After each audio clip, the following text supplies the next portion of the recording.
Que ce soit à la maison ou au restaurant, on retrouve souvent le même problème.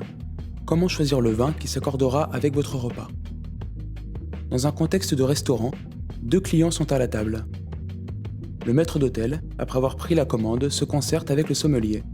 À ce moment-là, il transmet des informations primordiales afin qu'il puisse adapter ses suggestions. Le client, lui, s'interroge. C'est pourquoi, dans cette vidéo, nous allons tenter de vous éclairer sur la façon de réaliser un accord mets et vin. L'accord mets et vin n'est pas une chose anodine. Un mariage est réussi lorsque les arômes, les saveurs, les textures de l'un et de l'autre s'harmonisent, se complètent sans se dominer, ou dans le cas échéant, s'accompagnent et se prolongent. Hormis le profil organoleptique, autrement dit le goût, il faut penser à plusieurs choses. La saisonnalité. Un accord est limité dans le temps, du fait de la disponibilité de certains produits de saison, mais également de l'évolution constante du vin. Le profil du client. Est-ce un habitué? Ses préférences sur peut-être une appellation ou un cépage, mais aussi sa disponibilité dans le temps. Si c'est un client pressé, on adaptera plutôt une sélection de vins au verre. Sommes-nous dans une région viticole? Peut-être proposer des produits du terroir.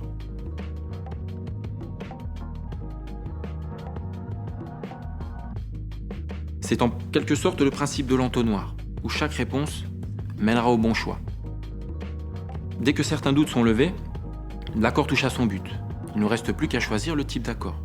Il en existe 2 principaux, l'accord de contraste et l'accord de continuité. L'accord de continuité porte bien son nom puisqu'il s'agit de superposer le profil organoleptique du vin avec les saveurs, les arômes et les textures du plat qui l'accompagne. Prenons l'exemple de notre baron d'agneau grillé, sa poêlée de cèpe et quelques légumes de saison que nous marierons à merveille avec ce grand cru de Pauillac. L'accord de contraste, lui, consiste à marier 2 produits au profil opposé et à chercher une certaine complémentarité. L'exemple le plus classique serait les fromages à pâte persillée que l'on allie avec la douceur et l'aromatique des vins de Sauternes.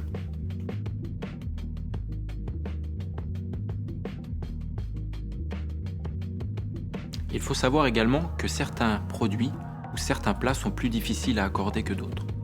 Prenons l'exemple de la tomate crue, du poivron, de l'asperge, qui vont créer des terminaisons qui vont être soit amères ou métalliques. Les plats à base de vinaigrette, eux, vont renforcer les acidités et ainsi déstructurer les vins. Et les potages créent une sensation de dilution. L'œuf est également un produit délicat à associer. Lui a un goût particulier en bouche, donne un côté métallique, ferreux peu appréciable. Là est toute la difficulté du métier de sommelier qui, en prenant compte des étapes décrites auparavant, doit rendre cet accord inoubliable.